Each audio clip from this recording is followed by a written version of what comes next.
स्वागत है दोस्तों जेएस नॉवल वर्ल्ड में, जहां हर कहानी में छुपा है रोमांच, हंसी के ठहाके और थोड़ी सी थ्रिल।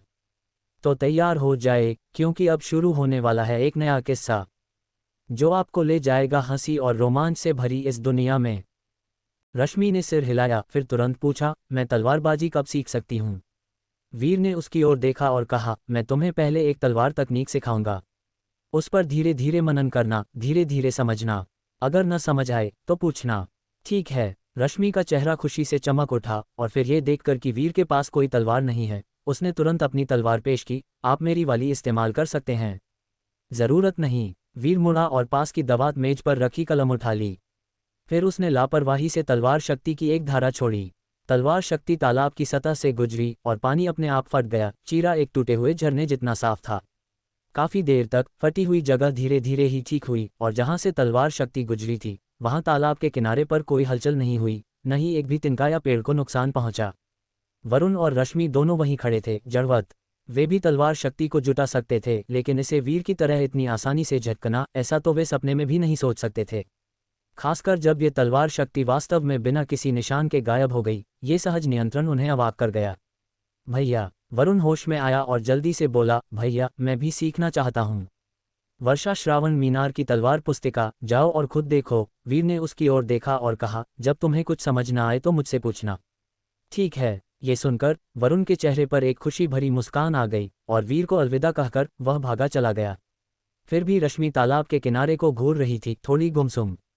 समय बीतता गया। अगले दिनों में वीर वर्षा श्रावण मीनार में पढ़ना जारी रखा, कभी कभी अखाड़े में विचारों में खोया रहता था।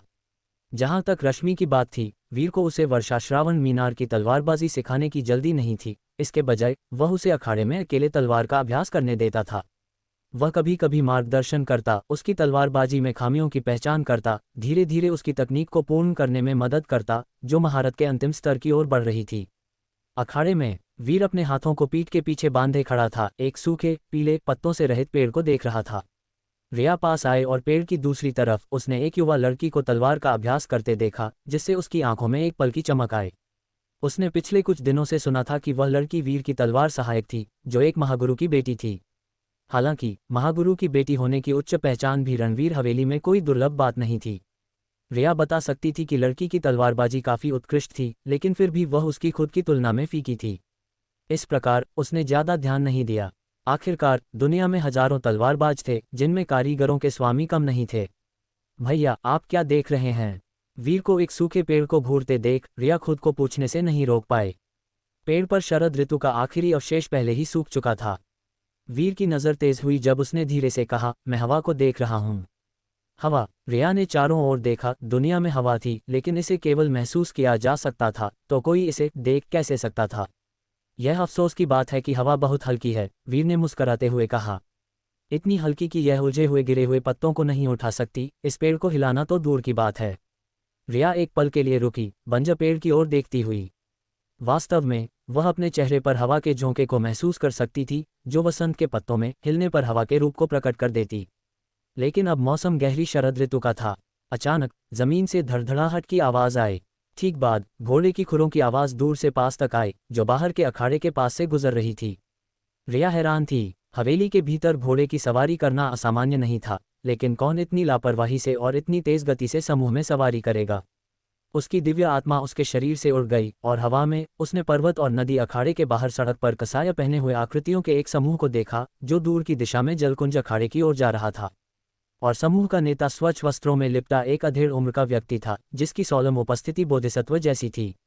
तलवार कुंज में तलवारबाजी का अभ्यास करने के अलावा रिया अन्य वरिष्ठ भाइयों के मार्गदर्शन में दुनिया की प्रसिद्ध ताकतों के बारे में सीखा था, ज्ञान जो समाज में शामिल होने पर उसके लिए उपयोगी होगा। मानव संबंधों को समझना और लोगों और रास्तों को पहचानना जानबूझ में तलवारों और कृपाणों से भी अधिक महत्वपूर्ण था। और उसके सामने ये लोग वुलांग पर्वत से थे। नेता वुलांग पर्वत के एक बोधिसत्व के परिधान में था। बोधिसत्व चतुर्थ स्थिति क्षेत्र के शक्तिशाली प्राणी होते हैं, केवल अनंत बुद्ध प्रभु से दूसरे, जिनकी 1000 साल से पूजा की जाती रही है।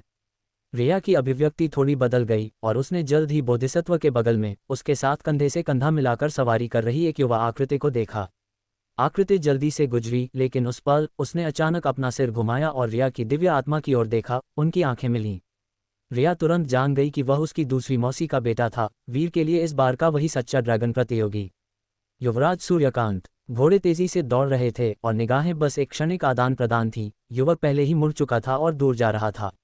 रिया की दिव्य आत्मा उसके शरीर में लौट आए, उसके चेहरे पर गंभीरता दिखाई दी जब उसने वीर से कहा, भैया आपको उस व्यक्ति से सावधान रहना होगा, अभी अभी मुझे लगा कि वह बहुत असाधारण है। उस संक्षिप्त आंख संपर्क ने उसे रोंगटे खड़े कर देने वाला एहसास दिया था। उसे लगा कि अगर दूसरे पक्ष ने कोई कदम उठाया तो वह उसे पल भर में मार सकता है। इससे वह वीर के बारे में चिंतित होने लगी। वीर के चेहरे पर मुस्कान आ गई। हवा उसके पैरों के पास से गुजरी, केवल एक गिरा हुआ पत्ता उठाया जो उसके जूते के ऊपर गिर गया। जैसे जैसे समय करीब आया, युवराज सूर्यकांत के हवेली में लौटने के साथ रणवीर हवेली में दिनचर्या उत्तरोत्तर जीवंत होती गई।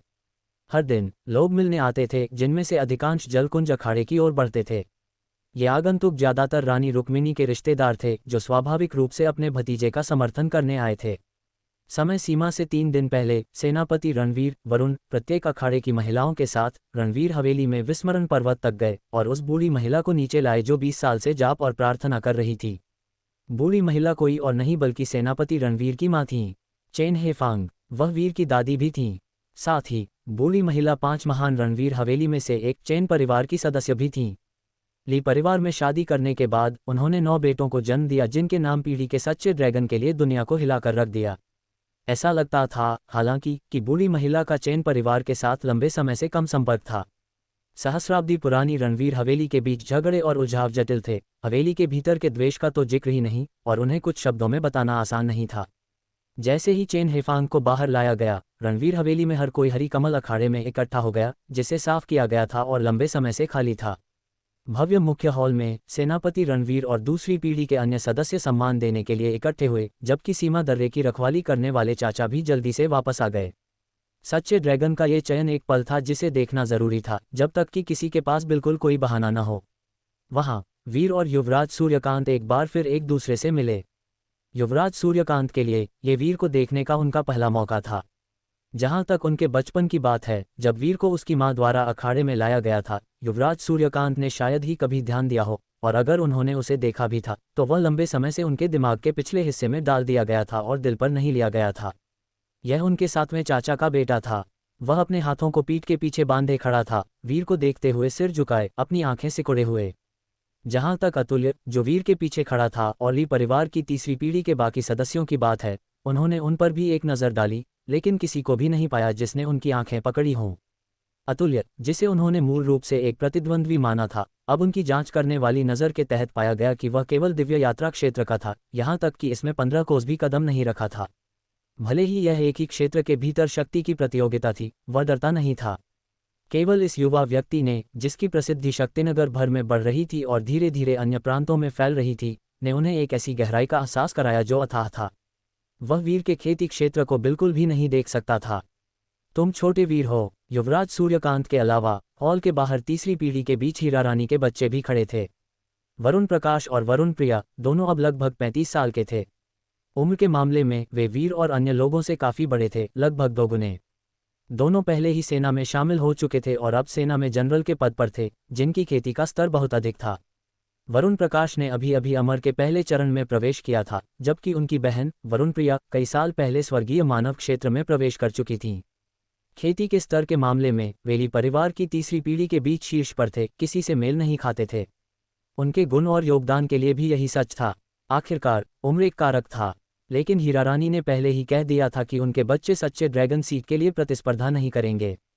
ये शब्द सार्वजनिक थे, स्वाभाविक रूप से महान बाध्यकारी बल रखते थे।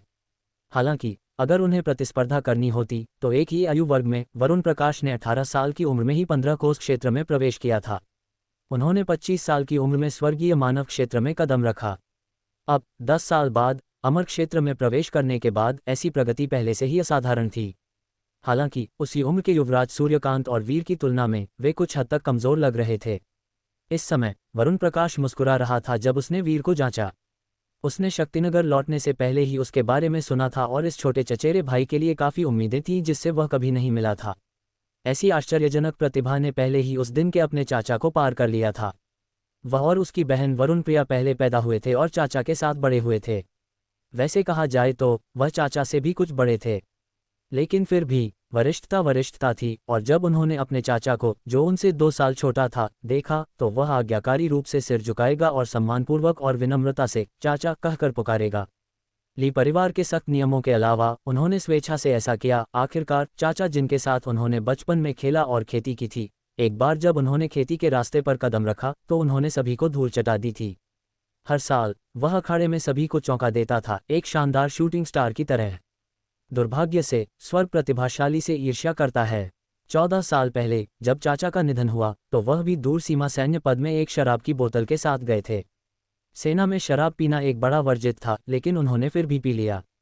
पीने के बाद उन्होंने स्वेच्छा से अपनी सजा स्वीकार की और उन्हें 100 सैन्य कोड़ों से नवाजा गया। उनकी त्वचा फट गई और उनका मांस एक धुंधला गड़बड़ी थी।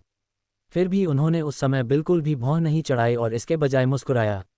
ये केवल बाद में था, जब वह अपने शिविर में लौटे, कि वह लगातार रोए। चचेरे भाई, वीर ने वरुण प्रकाश को बधाई दी। मैं तुम्हारी खेती के स्तर को भी नहीं देख सकता। तुमने अपनी आभा को छिपाने के लिए एक तकनीक का अभ्यास किया होगा, छोटे बदमाश, वरुण प्रकाश ने मुस्कुराते हुए कहा। वीर हल्का मुस्कुराया। फिर वरुण प्रकाश ने अपने बगल में युवराज सूर्यकांत को देखने के लिए मुड़ गए। वीर की हल्की हवा जैसी उपस्थिति की तुलना में युवराज सूर्यकांत एक ब्लेड की तरह थे, आधे अनसुलझे। यद्यपि संयमित थे, उन्होंने पहले से ही एक सर तीखेपन का प्रदर्शन किया और उनकी आभा और भी गहरी और प्रभावशाली थी, जो किसी भी साधारण 15 कोस क्षेत्र से कहीं अधिक थी। अपने दोनों छोटे चचेरे भाइयों को इतना अच्छा करते देखकर वरुण प्रकाश की आंखों में राहत का भाव आया। मैं इस बार तुम्हें सच्चे ड्रैगन पद के लिए लड़ते देखने के लिए वापस आया हूं। तुम्हारी बड़ी बहन और मैं भाग नहीं लेंगे। प्रतिभा के मामले में हम तुम्हारी बराबरी नहीं कर सकते। भविष्य तुम पर निर्भर करेगा।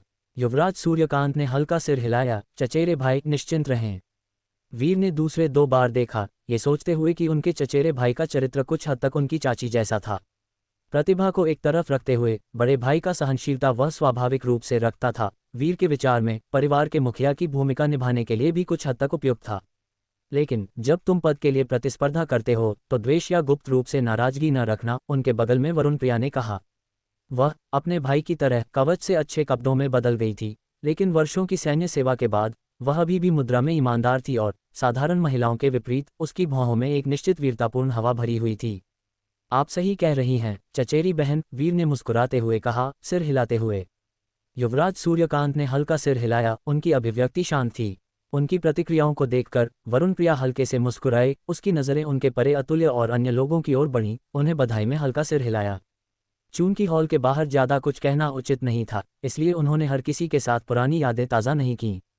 जल्द ही हॉल में बुजुर्गों ने अपनी दादी को सम्मान देना समाप्त कर दिया और वीर और ली परिवार की तीसरी पीढ़ी के बाकी लोगों को अंदर बुलाया। नेतृत्व करते हुए वरुण प्रकाश और अन्य ने सूट का पालन किया और हॉल में प्रवेश करने पर उन्होंने दादी चेन हेफांग को हॉल के ऊपरी छोर पर बैठे देखा। अन्य बुजुर्ग और विभिन्न अखाड़ों की महिलाएं क्रमशः दोनों तरफ बैठी थीं, जबकि रखैले महिलाओं के पीछे आज्ञाकारी रूप से खड़ी थीं। वरुण प्रकाश, लंबा और चौड़ा, हॉल के केंद्र में चला गया और सम्मान में घुटने टेक दिए। बाकी ने बारीकी से अनुसरण किया, सभी ने सम्मान देने के लिए घुटने टेक दिए। कृपया उठो, चेन हेफांग ने अपने चेहरे पर मुस्कान के साथ कहा। हर कोई उठ गया और वीर ने अपनी दादी का निरीक्षण करने के लिए ऊपर देखा। उनके बाल बर्फ सफ़ेद थे, चांदी के धागों की तरह करीने से कंघी किए गए थे। वह बूढ़ी दिख रही थीं, उनकी त्वचा पर झुर्रियाँ थीं, लेकिन कोई उम्र के धब्बे नहीं थे और उनकी त्वचा गुलाबी थी, जिससे वह एक बहुत ही साफ सुथरी बूढ़ी महिला लगती थीं। इसके अलावा, हालांकि वह वृद्ध थीं, कोई देख सकता था कि जब वह जवान थीं तो वह बहुत सुंदर रही होंगी और उनमें अभी भी सुंदर विशेषताएं थीं।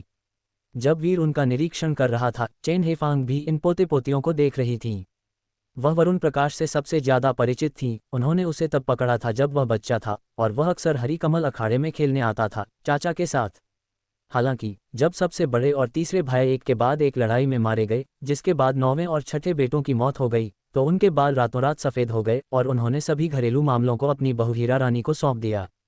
वह खुद विस्मरण पर्वत पर प्रार्थना और उपवास करने गईं, यह उम्मीद करते हुए कि 9वें बेटे की आत्मा जल्द ही लौट आएगी। 6ठे और 9वें बेटों को याद करते हुए चेन हेफांग की आंखें दुख से भर गईं। सालों से उन्होंने रात में अनगिनत बार उन्हें अपनी ओर दौड़ते हुए देखा था, बचपन की तरह ही खुशी से भरे हुए, उत्साह से भरे हुए, माँ माँ कहते हुए। वे दोनों बच्चे बहुत कड़वाहट से जिए थे।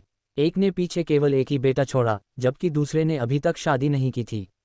दुनिया के सुखों की झलक पाने का मौका मिले बिना सीमा के जंगल में जल्दी दफन हो गए। वरुण प्रकाश, यहाँ आओ, अपनी दादी को तुम्हें देखने दो, चेन हेफांग ने कहा जब उन्होंने जल्दी से अपनी भावनाओं को संकलित किया और मुस्कुराए। वरुण प्रकाश अपनी दादी के सफ़ेद बालों को देखकर अपनी आंखों में संकट के अलावा कुछ नहीं था। वह आगे बढ़े, अपनी सामान्य रूप से सीधी और लंबी रीढ़ को झुकाते हुए। सीमा दर्रे पर लापरवाही से महिमा मत खोजो, क्योंकि ली परिवार में अब उपलब्धियों और सम्मानों की कमी नहीं है, चेन हेफांग ने धीरे से कहा जब उन्होंने अपने सबसे बड़े पोते के कंधों को सहलाया, फुसफुसाते हुए, दादी केवल तुम सभी के अच्छी तरह से जीने की कामना करती हैं। जैसे ही उन्होंने ये शब्द कहे, कई महिलाओं की आंखों में आंसू आ गए। जियांग शियान अंत में बैठी हुई, उसकी आंखें नम थीं जब उसने अपना सिर हल्का सा घुमाया। ये जवान आदमी अभी भी यहाँ हैं, लेकिन उन दिनों के कितने जवान आदमी वापस आ गए हैं। वे उत्साही जवान आज के बच्चों के पिता हैं, वे उनके पति भी हैं। वरुण प्रकाश का दिल कांप उठा और उन्होंने दृढ़ता से सिर हिलाया। आपका पोता इसे ध्यान में रखेगा। चेन हेफांग की नज़र कोमल थी जब उन्होंने वरुण प्रिया को बुलाया और पूर्व छोटी लड़की को जांचा जिसने अब एक डैशिंग आकृति में खिल गई थी, अपनी भौहों और आंखों के आसपास अपने बड़े भाई वरुण प्रकाश जैसी दिख रही थी। चेन हेफांग को और अधिक पसंद आया जो उन्होंने देखा और आह भरने से खुद को नहीं रोक पाए। बाद में उनकी नज़रें अन्य पोते पोतियों की ओर मुड़ गईं। उनकी आंखें उनके युवा कोमल गालों पर घूमती थीं, जो पहले से ही भेद के संकेत दिखा रहे थे। उनमें एक युवा आभा थी। हालांकि यह उनकी पहली मुलाकात थी, वह उनमें कई परिचित प्रतिबिंब देख सकती थीं। वीर कहाँ है? चेन हेफांग ने धीरे से पूछा। वीर थोड़ा चौंक गया, एक छोटा कदम आगे बढ़ाया। मैं हूँ, दादी को मेरा प्रणाम। चेन हेफांग ने उसे ऊपर नीचे देखा और मुस्कान के साथ इशारा किया, यहाँ आओ और दादी को तुम्हें देखने दो। उपस्थित सभी लोगों की चौकस निगाहों के तहत वीर आज्ञाकारी रूप से आगे बढ़ा, चेन हेफांग के सामने आया। चेन हेफांग ने वीर की सावधानीपूर्वक जांच की, फिर अचानक हल्के से आह भरी, तुम अपनी माँ की तरह बहुत दिखते हो। वीर की नज़र थोड़ी बदल गई और उसने कुछ नहीं कहा। ये हमारी पहली मुलाकात है और दादी के पास तुम्हें देने के लिए ज़्यादा कुछ नहीं है, लेकिन मैंने सुना है कि तुम्हें तलवार का उपयोग करना पसंद है। मैं तुम्हें एक दूंगी, उन्होंने कहा। जैसे ही चेन हेफांग ने बात की, उन्होंने अपनी बगल में एक सेवक को तलवार पेटी लाने के लिए बुलाया। तलवार पेटी को देखकर सेनापति रणवीर खुद को खड़े होने से नहीं रोक पाए। माँ, ये नौवे चाचा द्वारा इस्तेमाल की गई साथी तलवार थी। जियांग शियान की आंखें थोड़ी सनकरी हो गईं। बिल्कुल, ये तुम्हारी नौवे चाचा द्वारा इस्तेमाल की गई साथी तलवार है, अनंत रात्रि। चेन हेफांग के हाथ ने धीरे से तलवार पेटी को सहलाया। उनकी आंखें स्नेह से भरी थीं जब उन्होंने वीर को देखा। ये तलवार दुनिया की 10 प्रसिद्ध तलवारों में से एक है। मैंने सुना है कि तुम भी एक तलवार चलाते हो, इसलिए मैं तुम्हें ये दे रही हूँ। इसकी प्रतिष्ठा को धूमिल मत होने देना। वीर का दिल हिल गया। चतुर्थ स्थिति क्षेत्र में महान राक्षसों को मारने में सक्षम एक तलवार अविश्वसनीय रूप से तेज थी, और तलवार में एक बेहद खास शक्ति थी, लेकिन इसे उजागर करने के लिए एक निश्चित क्षेत्र की आवश्यकता थी। इस समय उनके हाथों में इसकी एकमात्र क्षमताएं इसकी तीक्ष्णता के अलावा आत्माओं को भगाना और बुराई को दूर करना थीं। लेकिन वह काफ़ी था। धन्यवाद दादी, वीर ने कहा जब उसने इसे स्वीकार किया, धीरे से बोलते हुए। हालांकि धीरे से कहा गया था, चेन हेफांग बच्चे के शब्दों में गंभीरता का पता लगा सकती थी और मुस्कुराने से खुद को नहीं रोक पाईं। बाकी चुप रहे। तलवार पेटी इतने सालों तक संग्रहित अब वीर को सौंपी गई थी। ये स्पष्ट था कि माँ इस पोते को कितना पसंद करती थी जिससे वह पहली बार मिल रही थी। लेकिन शायद ये भी इसलिए था क्योंकि चेन हेफांग ने वीर में चाचा की परछाई देखी थी। दोनों समान रूप से चकाचौंध थे, तेज चमक रहे थे। भीड़ में युवराज सूर्यकांत की अभिव्यक्ति एक पल के लिए काली पड़ गई, लेकिन उन्होंने कुछ नहीं कहा। रानी रुक्मिणी के चेहरे पर मुस्कान थी, हालांकि यह थोड़ी जबरन लग रही थी। फिर भी उस पल सबका ध्यान वीर और काली तलवार पेटी पर था और किसी ने उन पर ध्यान नहीं दिया। वीर को तलवार पेटी सौंपने के बाद चेन हेफांग ने युवराज सूर्यकांत को भी बुलाया। उन्होंने धीरे से कहा, मैंने सुना है कि तुम बुलांग पर्वत में खेती कर रहे हो। मेरे पास यहाँ 3 बहुमूल्य बौद्ध धर्मग्रंथ हैं जो मैं तुम्हें दूंगी। युवराज सूर्यकांत थोड़ा असहज दिखे। वीर को एक प्रसिद्ध तलवार और उन्हें बौद्ध धर्मग्रंथ। फिर भी उन्होंने अपनी असंतोष दिखाने की हिम्मत नहीं की और इसके बजाय सिर झुका लिया। धन्यवाद दादी, चेन हेफांग ने मुस्कान के साथ कहा। इन धर्मग्रंथों में से एक में एक शीर्ष बौद्ध खेती तकनीक, महान दयालु हाथ शामिल है। यदि तुम इसमें महारत हासिल कर सकते हो तो न केवल तकनीक ही शक्तिशाली होगी, बल्कि यह तलवार कलाओं की तुम्हारी भविष्य की खेती में भी सहायता करेगी। युवराज सूर्यकांत चौंक गए, फिर अपनी खुशी दिखाने से खुद को नहीं रोक पाए। धन्यवाद दादी, चेन हेफांग ने अपना हाथ हिलाया, उन्हें और वीर को एक तरफ हटने के लिए कहा, फिर अन्य पोते पोतियों को बुलाया, उन्हें बदले में विभिन्न उपहार दिए। हालांकि असमानताएं थीं, वे महत्वपूर्ण नहीं थीं। मुलाकात खत्म होने के बाद हर कोई हरी कमल अखाड़े से तितर बितर हो गया। हालांकि चेन हेफांग ने हीरा रानी और कुछ अन्य महिलाओं को रोका, जाहिर तौर पर इतने सालों में हवेली के आंतरिक मामलों के बारे में पूछताछ करने के लिए, और रानी रुक्मिणी को भी बुलांग पर्वत से उतरे और हवेली में रह रहे चतुर्थ स्थिति क्षेत्र बोधिसत्व को दर्शकों के लिए आने की सूचना देने के लिए कहा।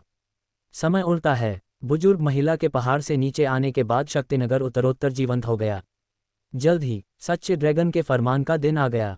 रणवीर हवेली के प्रवेश द्वार के बाहर सड़क जाम थी, जिसमें अनगिनत गाड़ियां आ रही थीं, सभी गणमान्य व्यक्तियों और रईसों की थीं, जिनमें कई नागरिक और सैन्य अधिकारी शामिल थे जो अपनी बधाई देने के लिए सभी 19 प्रांतों से आए थे।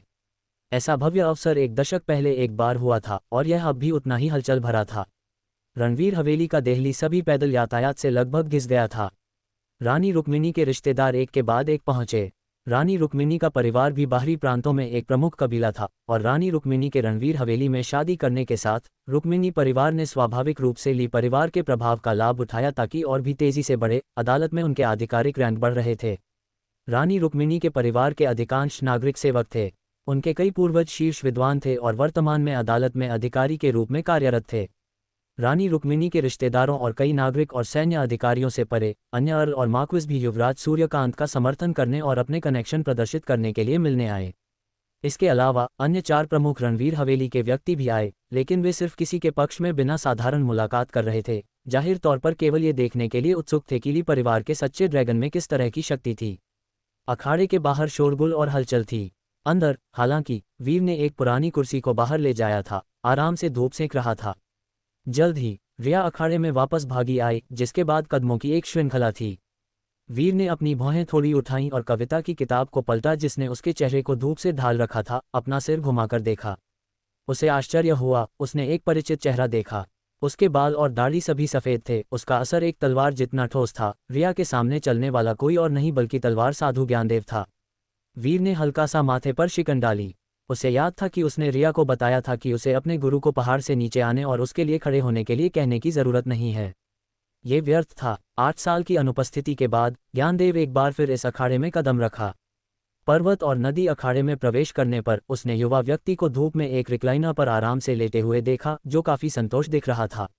उसने सोचा था कि ऐसे युवा को हर समय अभ्यास करना चाहिए। उसने उसे इतना आराम देखने की कभी उम्मीद नहीं की थी। लेकिन शायद ये तूफान से पहले की शांति थी, आसन्न लड़ाई से पहले एक अंतिम राहत। ज्ञानदेव के पीछे 4 आकृतियां आईं, सभी उनके शिष्य, 3 पुरुष और 1 महिला। उच्चतम स्तर की खेती वाले व्यक्ति ने भी 3 अमर क्षेत्र में प्रवेश कर लिया था। उन चारों ने भी वीर का अवलोकन किया, आंखें आश्चर्य और जिज्ञासा प्रकट करती थीं। भैया, रिया एक उज्ज्वल मुस्कान के साथ दौड़ती हुई आई, मैंने गुरुजी और अन्य लोगों को पहाड़ से नीचे आने के लिए कहा है। इससे शांति भंग हुई, लेकिन लड़की की सद्भावना का सामना करते हुए वीर उसे डांट नहीं सका। वह बस उठ गया, कविता संग्रह को एक तरफ फेंक दिया और सम्मानित तलवार साधु को आते देखकर आंतरिक रूप से आह भरी।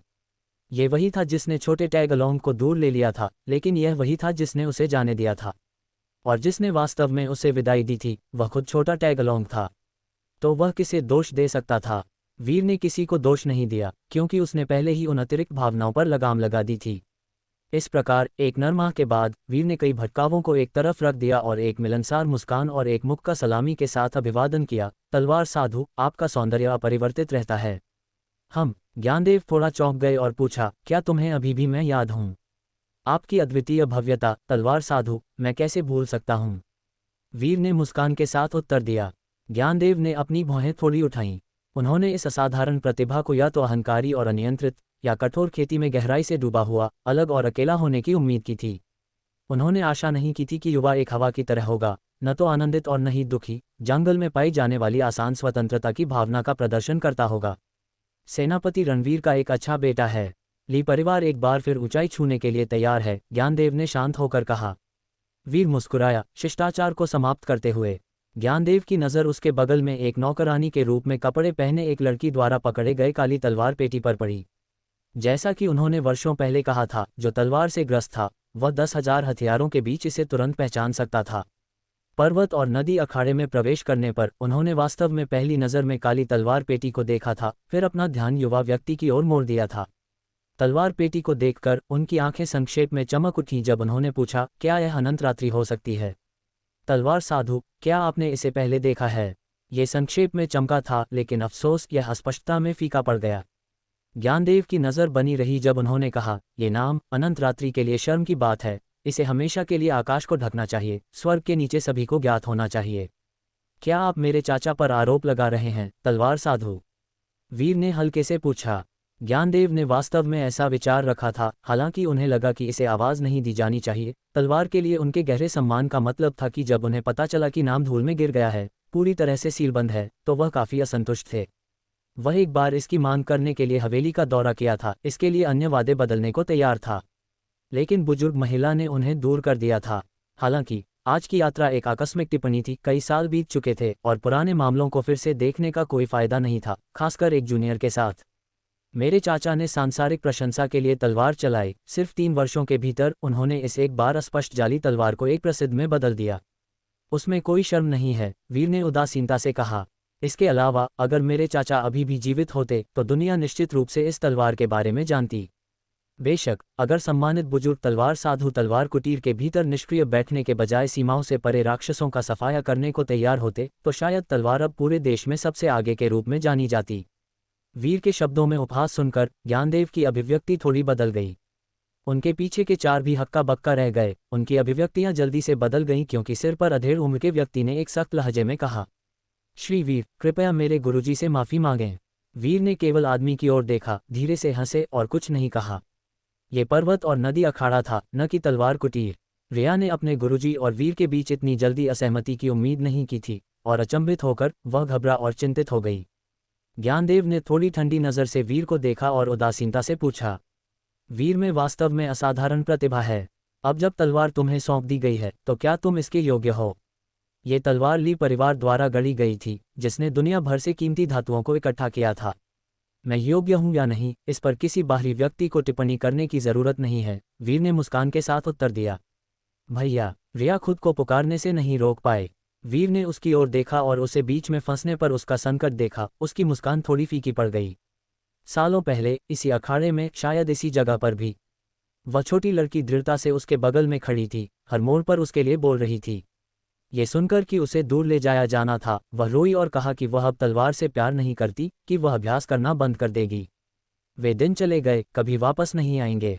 जैसे अखाड़े में बिखरे शरद ऋतु के पत्ते उन शाखाओं में कभी वापस नहीं आ सकते जिनसे वे गिरे थे। भले ही अगले साल वसंत की हवा फिर से बहे, जो अंकुरित होगा वह नई कलियां होंगी।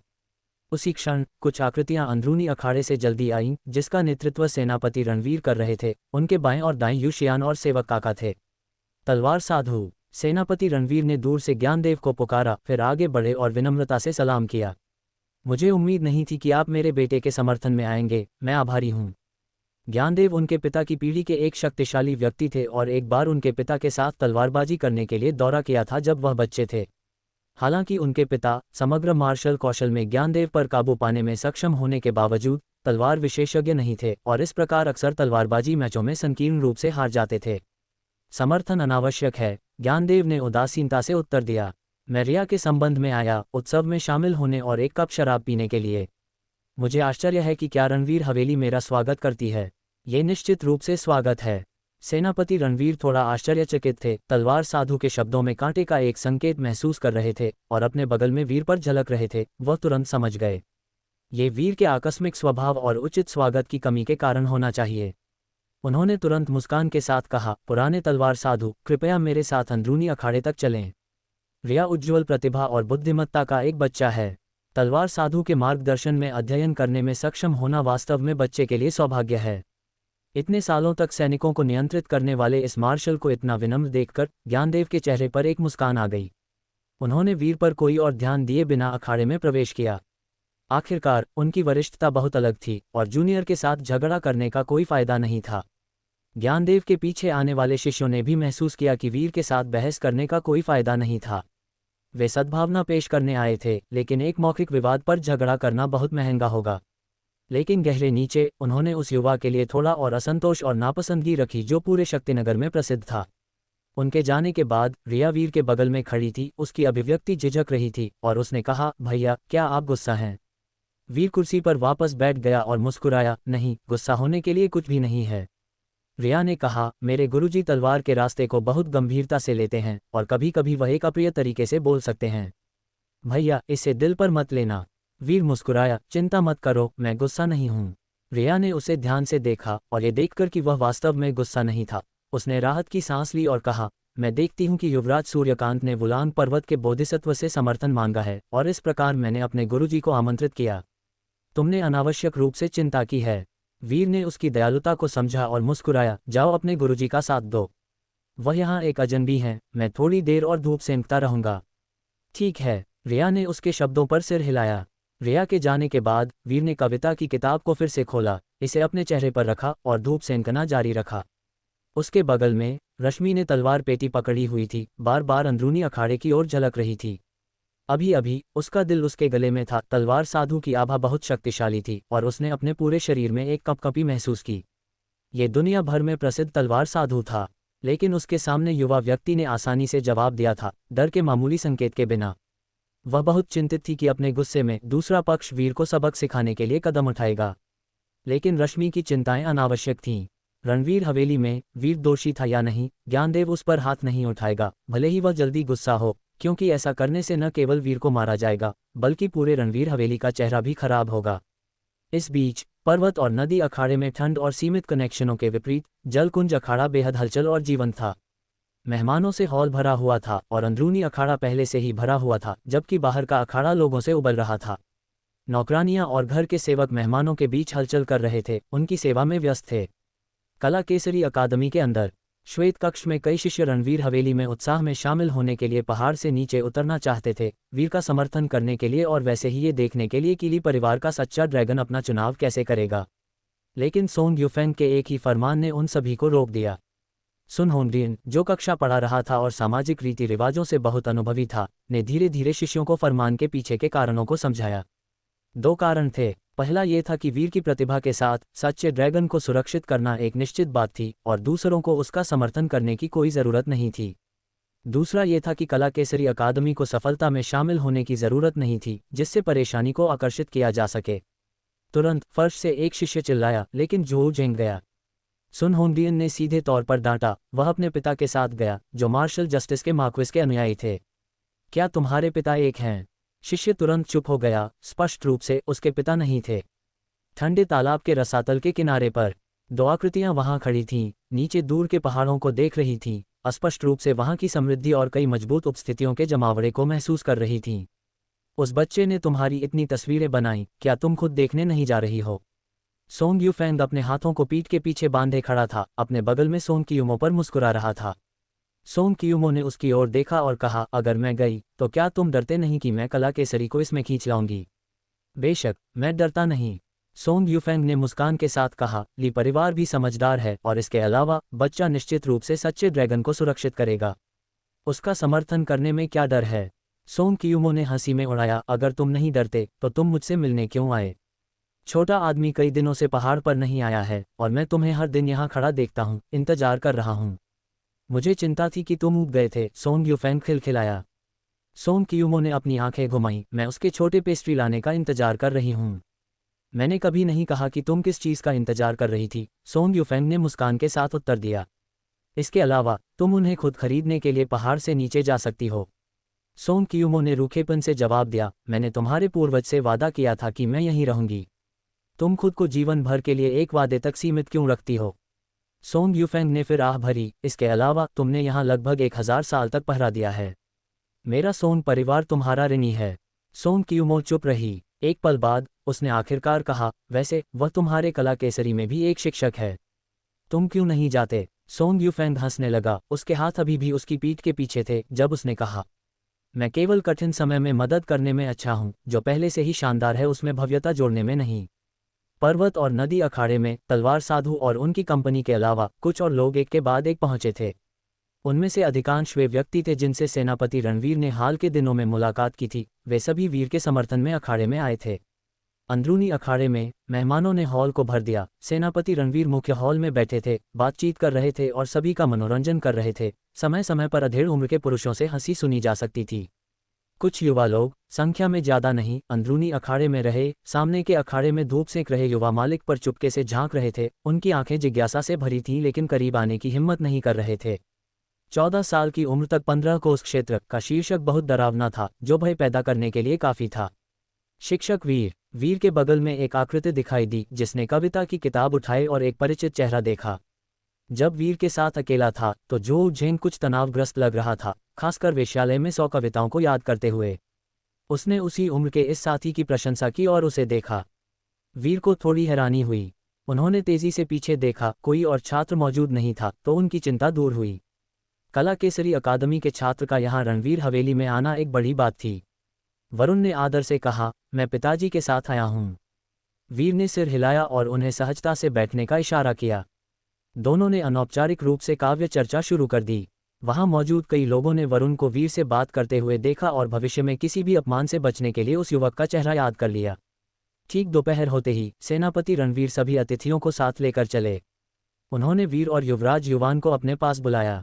पिता और पुत्र सबसे आगे चल रहे थे। उनके पीछे तलवार साधु ज्ञानदेव और अन्य प्रतिष्ठित मेहमान वृद्धा माता चेतना के आंगन की ओर बढ़े। आंगन पहले से ही खचाखच भरा हुआ था। रानी रुक्मिणी और उनके संबंधी युवराज सूर्यकांत के समर्थन के लिए पहले ही पहुंच चुके थे। रणवीर और अन्य के पहुंचते ही भीड़ का कोलाहल थोड़ा कम हुआ। रणवीर के बगल में तलवार साधु ज्ञानदेव को देखकर कई लोगों के चेहरे बदल गए। इस 4 स्तंभ क्षेत्र के पूज्य विशेषज्ञ को रणवीर ने अपने पुत्र के समर्थन के लिए कैसे राजी कर लिया। अंदर के आंगन में वृद्धा माता चेतना के सहायक ने सभी को उनके पद, सामाजिक प्रतिष्ठा और साधना के स्तर के आधार पर बड़ी बारीकी से बैठाया।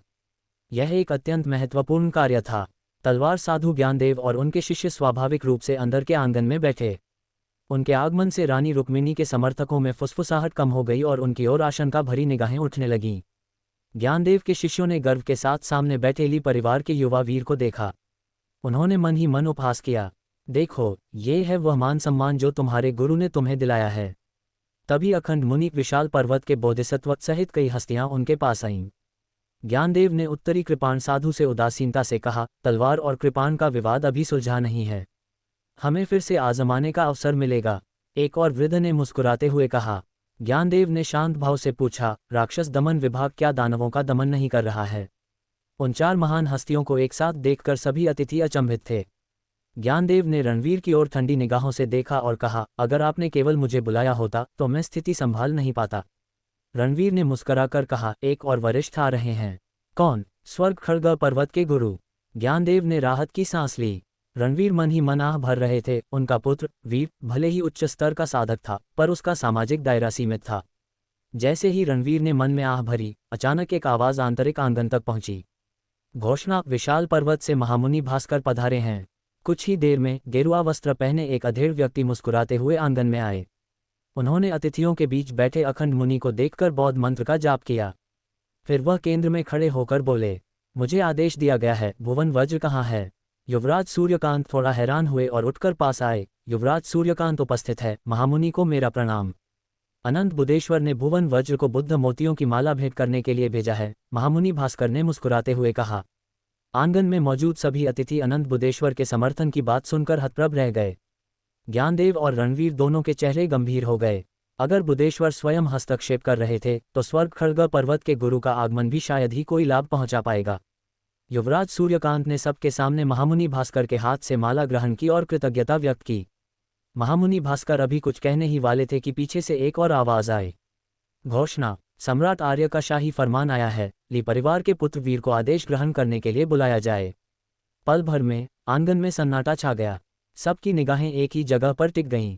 वहां एक शांत युवा बैठा था और उसके बगल में एक युवती एक बड़ी काली तलवार पैटिका लिए खड़ी थी। वीर कुछ हैरान थे। सम्राट आर्य? वीर तुरंत उठ खड़े हुए। आंगन के बाहर से एक दल अंदर आ रहा था। केंद्र में शाही फरमान लिए कुछ शीर्ष विद्यार्थी थे, जिनके साथ हवेली के विश्वसनीय सहायक भी थे। बैंगनी वस्त्र पहने एक वृद्ध सेवक चू ने पूछा, वीर कौन है? ये सम्राट आर्य के प्रियपात्र थे, स्वयं भी 4 स्तंभ क्षेत्र के शक्तिशाली व्यक्ति। वीर ने तुरंत आगे बढ़कर हाथ जोड़कर औपचारिक अभिवादन किया। सेवक चू ने मुस्कान के साथ युवा का आकलन किया और कहा, वास्तव में असाधारण प्रतिभा के धनी हैं कुमार, अधिक औपचारिकता की आवश्यकता नहीं, कृपया फरमान ग्रहण करें। ये कुमार शब्द सुनकर कई लोगों को एहसास हुआ कि वीर केवल प्रतिभाशाली ही नहीं बल्कि एक प्रतिष्ठित पद भी रखते हैं। इस पद के कारण वीर को घुटने टेकने की आवश्यकता नहीं थी, उन्होंने केवल थोड़ा सा झुककर फरमान स्वीकार किया। ली परिवार की शाश्वत योग्यता और सेनापति रणवीर की उत्कृष्ट शिक्षा के सम्मान में अतीत में देश रक्षक मार्क्विस जयंत ने अपनी लोहे की घुड़सवार सेना का नेतृत्व किया और राज्य के लिए अपना जीवन बलिदान कर दिया। आज सौभाग्य से ये पुत्र मिला है जिसकी प्रतिभा युगों युगों में बेजोड़ है। इसका स्वभाव सच्चे हृदय का, सामान्य लोगों से भिन्न, ज्ञानी और विद्वान, परोपकारी और अत्यंत दयालु है। ली परिवार का ऐसा पुत्र होना महान आर्यावर्त के लाखों लोगों के लिए एक वरदान है। सेवक चू ने इस फरमान को बड़े विस्तार से पढ़ा। ये प्रशंसा स्पष्ट रूप से दर्शाती थी कि सम्राट आर्य उन्हें कितना पसंद करते हैं। वीर ने दोनों हाथों से फरमान पकड़ा और एक बार फिर सेवक चू का आदरपूर्वक धन्यवाद किया। उन्हें खुद पर इतने बड़े पक्षपात का एहसास हुआ। सेवक चू ने मुस्कुराते हुए कहा, चूंकि मैं यहाँ तक आया हूँ तो रणवीर हवेली में कुछ मदिरापान क्यों न करूं, ताकि कुमार की खुशी में शरीक हो सकूं। क्या ये स्वीकार्य होगा? वीर ने मुस्कुराते हुए कहा, आपका हार्दिक स्वागत है। आंगन में मौजूद लोग फिर से हरकत में आए। उनके चेहरे पर जटिल भावनाएं थीं। युवराज सूर्यकांत का समर्थन करने आए लोगों के चेहरे अप्रसन्न थे। रणवीर ने तुरंत खड़े होकर सेवक चू का स्वागत किया और उन्हें सम्मानित अतिथियों के लिए आरक्षित सीट पर बैठाया। सेवक चू के बैठने पर तलवार साधु ज्ञानदेव के शिष्यों सहित मेज के चारों ओर बैठे अन्य लोग भी झुककर अभिवादन करने लगे। सेवक चू के बगल में वीर ने सम्राट आर्य के हस्तलिखित फरमान को पकड़कर बाहर इंतजार कर रही दासी कुसुम को बुलाया ताकि वह इसे पर्वत और नदी अखाड़ा में सुरक्षित रखे। रणवीर ने सेवक चू से पूछा, सेवक, क्या मैं जान सकता हूं कि सम्राट आर्य मेरे बेटे से कब मिले थे? क्या वह शक्तिनगर आए थे? वीर भी उत्सुक थे। वह कब सम्राट आर्य से मिले थे? सेवक चू ने हंसकर कहा, मुझे विशिष्ट कारण का पता नहीं है। हो सकता है येली परिवार के पूर्वजों के प्रति सम्मान हो या फिर युवा कुमार की प्रतिभा के बारे में सुनकर किसी को नजर रखने के लिए भेजा गया हो। किसी भी मामले में सेनापति को इतना होनहार पुत्र मिलने के लिए बधाई। रणवीर ने जल्दी से कहा, सम्राट आर्य का आभार पाना मेरे पुत्र के लिए सम्मान की बात है। मुझे महामहिम का धन्यवाद करना चाहिए। रानी रुक्मिणी की मुस्कान थोड़ी नकली थी। मेज के नीचे उनकी उंगलियां लगभग खून निकाल रही थीं। उनके मन में केवल एक ही विचार था, पछतावा। उन्हें पछतावा था कि क्यों उन्होंने वीर को केवल वह विष गोली दी जिसने उसका दिव्य रक्त निष्क्रिय कर दिया। इसके बजाय उन्हें उसे सीधे मार देना चाहिए था। राक्षस दमन विभाग के एक नेता योगेश्वर ने रानी रुक्मिणी से कहा, माफ करना, मुझे घर पर कुछ काम याद आ गया है। मुझे अभी वापस जाना होगा। कृपया आप जारी रखें। ये कहकर उन्होंने थोड़ा झुककर विदा ली। रानी रुक्मिणी ने एक कृत्रिम मुस्कान दी, लेकिन उनकी आंखों में गुस्सा लगभग बेकाबू था। युवराज सूर्यकांत ने शांत भाव से कहा, माँ, आप निश्चिंत रहें। रिश्ते सब कुछ तय नहीं करते, वरना ली परिवार के असली वंशज का चुनाव तो स्वयं सम्राट कर लेते। वृद्ध माता चेतना सामने आई और औपचारिक घोषणा की। वीर ने भरपेट खाने के बाद रश्मि को एक थाली में कुछ स्वादिष्ट व्यंजन लेकर आंगन के कोने में छिपी छोटी सफेद लोमड़ी को देने के लिए कहा। सभी मेहमान प्रत्याशा में गर्दन ऊंची करके दोनों युवाओं के बीच देख रहे थे। वरिष्ठ अर्जुन ली कैंगजेंग आकाश से उतरकर आंगन में पहुंचे। उन्होंने कहा, ली परिवार के वंशज आगे बढ़ें। तेजस और शुभम अन्य वंशज अपनी जगह पर ही रहे।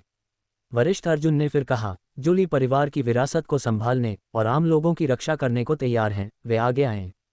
वीर और युवराज सूर्यकांत दोनों एक साथ आगे बढ़े। वरिष्ठ अर्जुन ने दोनों को देखते हुए कहा, एक बार वंशज बनने के बाद आपको परिवार के लिए जीवन समर्पित करना होगा। क्या आप इसके लिए हृदय से तैयार हैं? दोनों ने एक साथ कहा, हाँ। वरिष्ठ अर्जुन मुस्कुराए। सम्राट आर्य के फरमान के बाद वीर के चरित्र की परीक्षा की आवश्यकता नहीं है। युवराज सूर्यकांत, आप आगे बढ़ें। अखंड मुनि ने युवराज सूर्यकांत द्वारा बुद्ध मोतियों की माला प्राप्त करने का हवाला देते हुए उनके चरित्र परीक्षण को भी टालने का अनुरोध किया। वरिष्ठ अर्जुन ने मुस्कुराकर कहा, चूंकि स्वयं बुद्ध ने मेरे लिए परिवार की ओर से जांच कर ली है, तो और समय बर्बाद करने की आवश्यकता नहीं है। मेरे लिए परिवार के बेटों का चरित्र किसी से कम नहीं होगा। उन्होंने बीच में खड़े दोनों की ओर देखा। तुम दोनों की आयु और स्तर लगभग समान है। तुम आपस में चर्चा कर लो कि आगे कैसे बढ़ना है, या मैं व्यवस्था करूं। युवराज सूर्यकांत ने वीर की ओर देखा। जब हम एक ही स्तर पर हैं, तो अनावश्यक औपचारिकता क्यों? सीधे द्वंद्व हो जाए, क्या कहते हो? वीर मुस्कुराए, ये बहुत अच्छा है। ठीक है। युवराज सूर्यकांत के होंठ मुड़े। उन्होंने तुरंत कहा, मैं तुमसे 4 साल बड़ा हूं। मैंने तुम्हारी उम्र में 15 कोस क्षेत्र हासिल नहीं किया था, इसलिए मैं एक हाथ बांध लूंगा। कैसा रहेगा? स्वीकार्य। वीर ने सिर हिलाया। वास्तव में युवराज सूर्यकांत इसका लाभ उठा रहे थे, पर वीर ने इसे स्वीकार कर लिया। रणवीर चिंतित थे, पर तलवार साधु ज्ञानदेव और सेवक चू ने शांत रहकर अवलोकन किया। वरिष्ठ अर्जुन ने आंगन की मेजों और कुर्सियों को अपनी शक्ति से ढंक दिया और पीछे हट गए। तलवार। युवराज सूर्यकांत की आंखों में तीखापन आया। उनके खाने की जगह पर खड़ी कीर्ति मुरोंग क्यूलंत ने उन्हें तलवार थमाई। युवराज सूर्यकांत ने वीर के पास खड़ी रश्मि और उसकी काली तलवार पैटिका को देखा। उन्होंने वीर से कहा, अपनी तलवार निकालो। वीर मुस्कुराए, क्या अनंत रात्रि का उपयोग करूं? तुम इसके लायक नहीं। उन्होंने रश्मि की ओर देखा भी नहीं। इसके बजाय वीरमु ने और उस मेज से एक जोड़ी चॉपस्टिक उठा ली जहां वे भोजन कर रहे थे। नाम परिवर्तन सूची हिंदी से मॉडर्न इंडियन में। युवराज सूर्यकांत वीर की इस हरकत से सन्न रह गए। जल्द ही उनकी आंखें थोड़ी चौड़ी हो गईं, जैसे उन्हें विश्वास न हो रहा हो कि वह क्या देख रहे हैं, और उनका पूरा शरीर क्रोध से हल्का कांपने लगा। तुम्हारा क्या मतलब है? उन्होंने पूछा। वीर ने हल्की मुस्कान के साथ कहा, मुझे डर है कि तलवार से कहीं तुम्हें चोट न लग जाए, इसलिए मैं इसके बजाय इसका इस्तेमाल करूंगा। हालांकि अंदर ही अंदर वह हत्या के ठंडे इरादे से भरा हुआ था। आंगन में मौजूद लोगों ने वीर के शब्द सुने तो वे सब चौंक गए, उन्हें अपने कानों पर संदेह हुआ। 15 कोस क्षेत्र के अपने ही स्तर के और बुद्ध के सीधे शिष्य, जो एक शीर्ष प्रतिभाशाली माने जाते हैं, ऐसे युवराज सूर्यकांत के सामने वीर ने केवल एक चॉपस्टिक से लड़ने की योजना बनाई। युवावस्था में लापरवाही का क्या मतलब होता है? उन्होंने आज सचमुच इसे देखा। यह अब केवल लापरवाही नहीं थी, बल्कि पूर्ण तिरस्कार था, हर चीज को नीचा देखना। दावत में ली तियानगन के चेहरे का रंग उड़ गया, उनकी आंखों में सदमा और गुस्सा भरा हुआ था।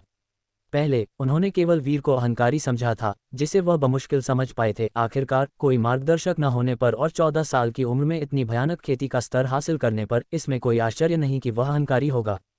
लेकिन अब ये केवल अहंकार नहीं था, ये चरम अहंकार था।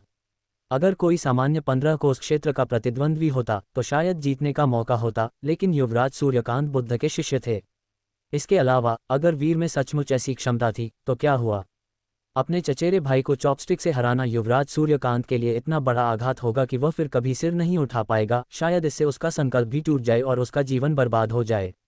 अगर ऐसा हुआ तो ली तियानगंग अपने दिवंगत भाई का सामना कैसे कर पाएंगे? दावत में मौजूद तलवार साधु ज्ञानदेव और चूनवचंद जैसे लोग हैरान थे, और उन्होंने कभी नहीं सोचा था कि यह प्रतिभाशाली युवक इतना पागल होगा। एक चॉपस्टिक से एक प्रतिभाशाली को हराना, ये कैसे संभव हो सकता है? क्या वह तलवार की जगह चॉपस्टिक का इस्तेमाल कर रहा था? वीर के हाव भाव को देखते हुए तलवार साधु ज्ञानदेव उलझन में थे। साथ ही ये तथ्य भी था कि ली परिवार ने उन्हें एक प्रसिद्ध तलवार भेंट की थी, वह संभवतः तलवार के अभ्यासी थे।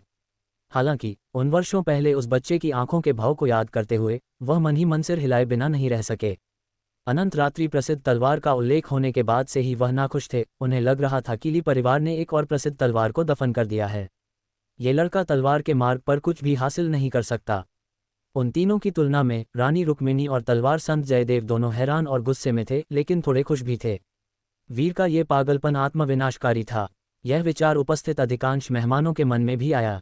सचमुच एक प्रतिभाशाली अभी भी प्रतिभाशाली होता है, लेकिन उनमें प्रतिभा की खामियां भी होती हैं, और यही खामियां अक्सर उनकी जल्दी मौत का कारण बनती हैं। युवराज सूर्यकांत ने वीर को घूर कर देखा। हालांकि युवक के चेहरे पर एक सौम्य मुस्कान थी, लेकिन उसकी आंखों के माध्यम से युवराज सूर्यकांत तिरस्कार महसूस कर सकते थे। युवराज सूर्यकांत ने दांत पीसते हुए एक एक शब्द में कहा, मैं तुम्हें इसकी कीमत चुकाने दूंगा। उनकी आभा अचानक फैल गई, जिससे उनके कपड़े हवा में लहरा उठे, और अपनी तलवार को अचानक घुमाते हुए उन्होंने दांत पीसते हुए धीमी आवाज में चिल्लाया, मेरी तलवार लो। वीर शांत खड़ा रहा। उसकी मुस्कान पहले ही फीकी पड़ चुकी थी, यहाँ तक कि एक व्यंग्यात्मक मुस्कुराहट गढ़ने में भी उसकी कोई दिलचस्पी नहीं थी। तेज तलवार शक्ति उसकी ओर तेजी से कटी, जिससे वीर के कपड़ों के किनारे उठ गए और उसके बाल उड़ने लगे। अपने हाथ में चॉपस्टिक से उसने लापरवाही से झटका दिया, जिससे तलवार शक्ति की एक काट बाहर निकली। एक जोरदार धमाके के साथ दोनों तलवार शक्ति तुरंत टकराईं और एक दूसरे को बेअसर कर दिया, जिससे जमीन से धूल उड़ने लगी। आसपास की मेजें और घर ली किंगजिंग की शक्ति से ढके हुए अप्रभावित रहे, लेकिन यह महसूस करते हुए कि दोनों ने पहले ही लड़ना शुरू कर दिया था, ली किंगजिंग को अचानक याद आया कि उन्होंने पूर्वजों की आत्माओं को उनके लिए हृदय शपथ को अस्थायी रूप से जारी करने के लिए आमंत्रित नहीं किया था। लेकिन जल्द ही वह होश में आ गए, क्योंकि उनमें से कोई भी ली परिवार के पूर्वजों की आत्मा वंश का अनुसरण नहीं करता था, इसलिए उन्हें एक दूसरे को चोट पहुंचाने और शपथ तोड़ने की चिंता करने की जरूरत नहीं थी। ये लड़का, ली किंगजिंग ने खुद से बुदबुदाया, लेकिन उनकी निगाहें आंगन के केंद्र पर टिकी हुई थीं। पहले उन्हें यकीन था कि वीर जीत सकता है, लेकिन अब वह वीर के अत्यधिक आत्मविश्वास से कुछ घबराए हुए थे। संक्षिप्त आदान प्रदान में स्पष्ट रूप से पूरी ताकत का इस्तेमाल नहीं किया गया था, लेकिन वे बराबर के लग रहे थे, जिससे उनके आसपास के लोग हैरान थे।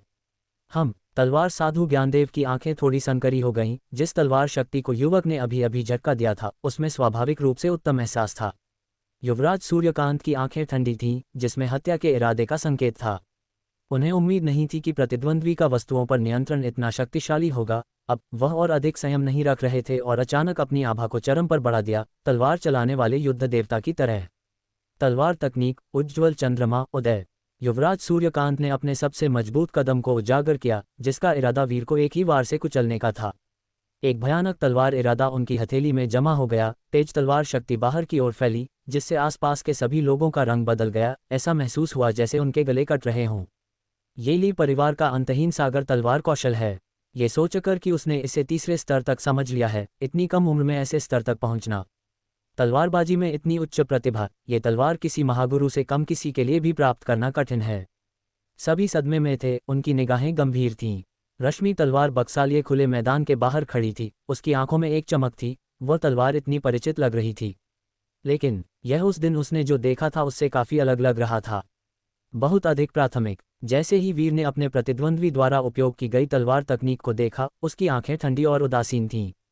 एकमात्र उत्तम स्तर, वास्तव में सराहनीय, लेकिन अभी भी पर्याप्त नहीं। उसने अपने हाथ में चॉपस्टिक को धीरे से ऊपर उठाया।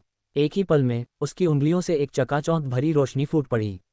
अंतहीन सागर, उज्ज्वल चंद्रमा, उदय। अचानक एक उज्ज्वल चंद्रमा ने पूरे आंगन को रोशन कर दिया, और इसने अनगिनत आंखों को भी रोशन किया।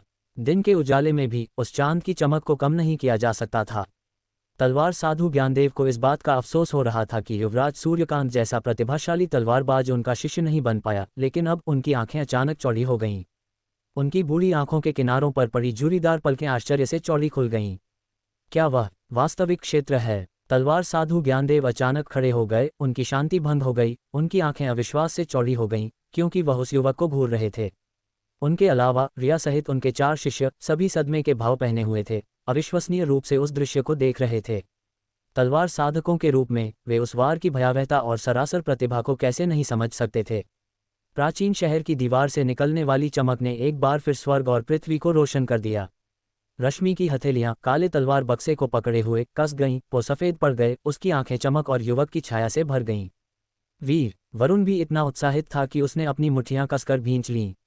क्या? रानी रुक्मिणी उस उज्ज्वल चांद को देखकर उनकी पहले की उपहास भरी निगाहें जम गईं, थोड़ी अवाक रह गईं। उनके बगल में युद्ध देवता तलवार संत जयदेव, बोधिसत्व लिन और अन्य लोग भी सदमे में थे। उन्होंने उम्मीद नहीं की थी कि अपने खेती के स्तर के अलावा वीर की तलवारबाजी इतनी हद तक पहुंच जाएगी, जो सचमुच हजारों वर्षों में एक बार देखा जाने वाला दुर्लभ तलवार प्रतिभाशाली है। इस क्षण, हालांकि, जिसे सबसे अधिक महसूस हुआ वह युवराज सूर्यकांत थे। वह अत्यधिक सदमे में थे। एक उत्तम स्तर तक पहुंचना पहले से ही अविश्वसनीय रूप से उल्लेखनीय था, और उनके चाचा इस उम्र में इतने कुशल नहीं थे। लेकिन उनके सामने का युवक, इससे पहले कि वह और कुछ सोच पाते, वह उज्ज्वल चंद्रमा पहले ही उन पर कुचल चुका था, सब कुछ एक ही चॉपस्टिक से। युवराज सूर्यकांत की आंखें क्रोध से बाहर निकल आईं, और अपार शर्म ने उन्हें दहाड़ने पर मजबूर कर दिया। उनके बाल जंगली ढंग से उड़ रहे थे। उन्होंने दहाड़ लगाई, तोड़ो। 2 समान तलवार तकनीकें टकराईं, लेकिन अगले ही पल युवराज सूर्यकांत का शरीर पीछे की ओर उड़ गया, एक दावत की मेज से जोर से टकराया और एक मुंह ताज़ा खून थूक दिया। उनके समृद्ध रूप से अलंकृत ब्रोकेड वस्त्र अब टुकड़ों और फटी हुई हालत में थे। एकमात्र संक्षिप्त मुठभेड़ फिर भी इतना क्षतिग्रस्त, और यह इसलिए था क्योंकि वीर ने केवल एक चॉपस्टिक का इस्तेमाल किया था। अगर उसने तलवार का इस्तेमाल किया होता तो ये सिर्फ सतही कट नहीं होते, बल्कि हर जगह खून छिड़का होता। युवराज सूर्यकांत जमीन से उठे, उनकी निगाहें गुस्से से वीर की ओर घूम गईं, उनकी आंखें सदमे से भरी थीं। भले ही उनकी अपनी तलवारबाजी उनके प्रतिद्वंद्वी के समान स्तर पर नहीं थी, उनके हथियारों में अंतर बहुत बड़ा था, फिर भी उनकी तलवार वीर की चॉपस्टिक को तोड़ने में कामयाब नहीं हुई थी। वह महसूस कर सकते थे कि टकराव के उस क्षण में वस्तु नियंत्रण की शक्ति जो प्रतिद्वंद्वी की चॉपस्टिक के चारों ओर लिपटी हुई थी, उसने उनकी तलवार को रास्ते से हटा दिया था, और कोई वास्तविक टकराव नहीं हुआ था। उन्होंने उसी तरीके का उपयोग करके 15 कोस क्षेत्र के दूसरों के साथ मुकाबला किया था, उन्हें हराया था, लेकिन उन्हें खुद उसी स्थिति का सामना करने की उम्मीद नहीं थी। ये केवल वस्तु नियंत्रण बलों के पूर्ण अतिशक्ति द्वारा ही प्राप्त किया जा सकता था। लेकिन उन्होंने सबसे शीर्ष श्रेणी के वस्तु नियंत्रण क्यूई परिसंचरण कौशल में से एक का अभ्यास किया था। उन्हें पार करने के लिए यह शाही परिवार का 9 स्वर्ग आरोहण कौशल होना चाहिए। फिर भी अंतर इतना विशाल नहीं होना चाहिए। युवराज सूर्यकांत की नज़र में वीर शांति से करीब आ रहा था। युवराज सूर्यकांत की पुतलियां सिकुड़ गईं, उनका दिल दुख और अपमान से भर गया। उन्होंने सोचा था कि वीर को अपनी शक्ति से दबाएंगे, लेकिन इसके बजाय उन्होंने खुद को इस हद तक दबाव में पाया। उन्होंने 4 और साल तक खेती की थी। उनकी आंखें लगभग क्रोध से फट रही थीं। उन्होंने अपने चेहरे पर दिख रहे हत्या के इरादे को रोक लिया, लेकिन अंदर वह क्रोधित थे। मर जा। अचानक उनके अंदर की शक्ति उनकी छाती में जमा हो गई और उनके गुरु द्वारा उन्हें दी गई शक्ति को हिंसक रूप से मुक्त कर दिया। एक गूंजने वाली आवाज जैसे शाम का ढोल और सुबह की घंटी एक उन्मत्त शक्ति का संकेत देती थी जो उनके दिमाग में भनभना रही थी। इसके तुरंत बाद एक भयानक शक्ति उनकी छाती से उनके अंगों और हड्डियों में उमड़ पड़ी, उनके क्यूई और रक्त के शिखर तक पहुंच गई और उनकी ताकत विस्फोट हो गई। उसी समय उनके शरीर के भीतर की प्रमुख मेरिडियन जो नहीं खुली थी, इस क्षण एक एक करके टूटने लगी क्योंकि भयंकर शक्ति इन मेरिडियन में उमड़ पड़ी। हालांकि यह केवल अस्थायी था, इसने उन सभी को भर दिया। बस एक पल में युवराज सूर्यकांत के शरीर में मेरिडियन 58 से बढ़कर 82 हो गईं। ली परिवार का मेरिडियन टेम्परिंग कौशल 54 मेरिडियन तक खोला गया था। वुलियांग पर्वत के बौद्ध गुरु द्वारा उन्हें दिया गया शीर्ष स्तरीय मेरिडियन टेम्परिंग कौशल 58 मेरिडियन था और शाही परिवार की पहली मेरिडियन टेम्परिंग तकनीक 62 मेरिडियन थी। इस बल के प्रभाव में उनकी प्रमुख मेरिडियन जबरदस्ती 82 मेरिडियन तक खोल दी गईं। वह शाही परिवार की मेरिडियन टेम्परिंग पद्धति से पूरे 20 अधिक थीं। मेरिडियन शक्ति में इस वृद्धि ने उन्हें पूरे शरीर में मुख प्रवाह की सनसनी दी और उसी समय उनके दिमाग में बुद्ध के उपदेशों का एक धीमा जप होता हुआ लग रहा था क्योंकि उनकी आत्मा की शक्ति भी बढ़ी और उनका दिमाग पहले से कहीं अधिक स्पष्ट हो गया। उनकी दिव्य आत्मा की शक्ति तेजी से विस्तारित हुई। यह मूल 20 कोस से बढ़कर 30 कोस तक बढ़ गया। शाही परिवार भी तुलना में फीका पड़ जाएगा। उनकी दिव्य आत्मा की शक्ति के संवर्धन के साथ वस्तुओं में हेरफेर करने की शक्ति भी उसी के अनुसार बढ़ी। युवराज सूर्यकांत ने महसूस किया कि उनके पूरे शरीर के भीतर की शक्ति तेजी से बढ़ रही है। ऐसा महसूस हो रहा था जैसे वह अपने हाथों से सितारों को तोड़ सकते हैं और चांद को जब्त कर सकते हैं। उनकी आंखें भयंकर थीं क्योंकि वह जमीन से उठे युवक का सामना कर रहे थे। फिर उन्होंने अचानक अपनी आवागमन तकनीक का उपयोग किया। उनकी आकृति प्रकाश की एक लकीर की तरह थी। वस्तुओं में हेरफेर करने की शक्ति ने उन्हें मजबूत किया। वह लगभग टेलीपोर्ट होने की तरह आगे बढ़े। वह अपने प्रतिद्वंद्वी को प्रतिक्रिया करने का मौका नहीं देंगे, नहीं वह दूसरों को हस्तक्षेप करने का मौका देंगे। उन्होंने एक ही तलवार के वार से वीर को अक्षम करने का इरादा किया। युवराज सूर्यकांत की उमड़ती आभा ने स्वाभाविक रूप से अनगिनत दर्शकों का ध्यान आकर्षित किया जो सभी चौंक गए थे। यह नहीं जानते थे कि यह कौन सी खेती तकनीक थी। ली किंगजिंग के चेहरे का रंग थोड़ा बदल गया। कार्रवाई करने के लिए तैयार थे, लेकिन अचानक वीर की आकृति जो बड़े कदमों के साथ चल रही थी तेजी से तेज हो गई। भाग नहीं रहा था बल्कि युवराज सूर्यकांत की ओर चार्ज कर रहा था। दोनों आकृतियां लगभग तुरंत एक दूसरे को पार कर गईं। इतनी तेजी से चल रही थीं कि 15 कोस क्षेत्र से नीचे उन्हें मुश्किल से देखा जा सकता था, बस एक धूसर बाद की छवि। युवराज सूर्यकांत ने वीर पर जोरदार वार किया, लेकिन अगले ही पल उन्होंने वीर से एक बाघ की भयंकर गति महसूस की जिससे उनकी पुतलियां सदमे में सिकुड़ गईं। उनकी तलवार ने चॉपस्टिक पर वार किया, लेकिन वे फिसल गईं। चॉपस्टिक सीधे उनकी आंख की पुतली की ओर घोंप दी गईं। युवराज सूर्यकांत ने जल्दबाजी में अपना दूसरा हाथ बाहर निकाला, बौद्ध हथेली कौशल का उपयोग करते हुए जो मुट्ठी और किक तकनीक का एक रूप था जो हथियार को अवरुद्ध करने को भी बढ़ा सकता था। लेकिन जिस हाथ को सील किया जाना था उसे वीर ने और भी तेजी से पकड़ लिया, उसकी हथेली को पकड़ लिया जैसे कोई नर्म स्पंज पकड़ रहा हो। 98 मेरिडियन, साथ ही 369 बार क्यूई परिसंचरण की शक्ति और यिन और यांग दोहरी नाड़ी से शक्ति का तात्कालिक दोहरा विस्फोट, जिसके कारण उनकी हथेली सीधे कुचल गई, हड्डियां और मांस एक साथ जम गए। और इससे पहले कि युवराज सूर्यकांत चीख पाते, वीर की चॉपस्टिक पहले ही डूब चुकी थी, उनकी आंख की पुतली में घुस गई थी। एक जोरदार धमाके के साथ एक अचानक शॉक वेव फैल गई, लेकिन साथ ही एक और भी विशाल शक्ति नीचे छा गई, वीर की रक्षा कर रही थी। एक सफेद आकृति बह गई। ये बौद्ध बोधिसत्व थे।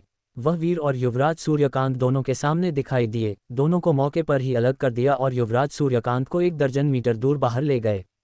कितना क्रूर कदम! बोधिसत्व लिन की निगाहें थोड़ी ठंडी थीं क्योंकि उन्होंने वीर पर निगाह डाली, फिर तुरंत युवराज सूर्यकांत को देखा जिनकी आंख की पुतली छेदी गई थी। क्रोध की दहाड़ उठी, जिसके बाद ली किंगजिंग अपनी बर्फ सफेद पोशाक में एक चमक के साथ पहुंचे, खुद को वीर के सामने स्थापित किया।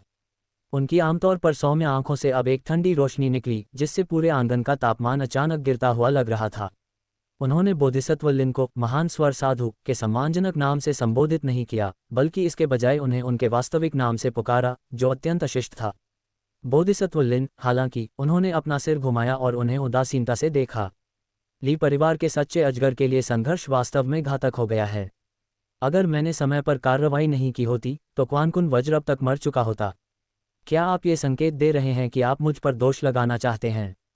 इन शब्दों ने ली किंगजिंग को थोड़ा रोक दिया। उनका गुस्सा दूसरे पक्ष के लिए परिवार के सच्चे अजगर के चयन में अनाधिकृत हस्तक्षेप से उपजा था, लेकिन अगर उन्होंने अब बोधिसत्व लिन पर दोष लगाया तो क्या इसका मतलब यह नहीं होगा कि उन्होंने वीर को युवराज सूर्यकांत को मारने की मौन सहमति दी? स्वाभाविक रूप से वह स्वीकार्य था। अगर बोधिसत्व लिन ने अभी कार्रवाई नहीं की होती तो वह खुद हस्तक्षेप करते। 4 स्टैंड क्षेत्र में अपने खेती के स्तर के साथ वह आसानी से समय पर हस्तक्षेप कर सकते थे, भले ही केवल एक आंख खुली हो। ये ली परिवार की सच्चे अजगर की प्रतियोगिता है। वीर अपनी सीमाओं को जानता है। बोधिसत्व, कृपया कुछ सम्मान दिखाएं। अंत में ली किंगजिंग को अभी भी अपने शब्दों से कुछ चेहरा वापस पाने का एक तरीका मिल गया। उसी समय उनका बयान दूसरों को भी सुनने के लिए था, क्योंकि वह वीर के लिए बहाने बना रहे थे।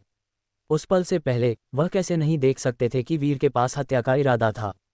सरहदों पर अनगिनत राक्षसों को मारने के बाद हत्या के इरादे के बारे में उनकी धारणा अत्यंत तेज थी। हालांकि वीर के अलावा उन्होंने ये भी महसूस किया कि युवराज सूर्यकांत हत्या का इरादा रखते थे। इन दोनों जूनियरों के बीच का रिश्ता अन्य चचेरे भाइयों की तरह शांतिपूर्ण नहीं था। उनके पिता की तुलना में उल्लेख नहीं करना ली परिवार के 9 बेटों के खुशी के समय। भले ही वे सभी खून और वंश थे, रिश्ता अभी भी एक पीढ़ी से अलग था। ली किंगजिंग अंदर ही अंदर आहें भरने के लिए मजबूर हो गए। ऐसी घटनाएं पहली बार नहीं हुई थीं। हजारों वर्षों के इतिहास के साथ ली परिवार में ऐसे विवाद अपरिहार्य थे, यहाँ तक कि शाही परिवार की वंशावली में भी, लेकिन सभी छिपाए और दबाए गए थे।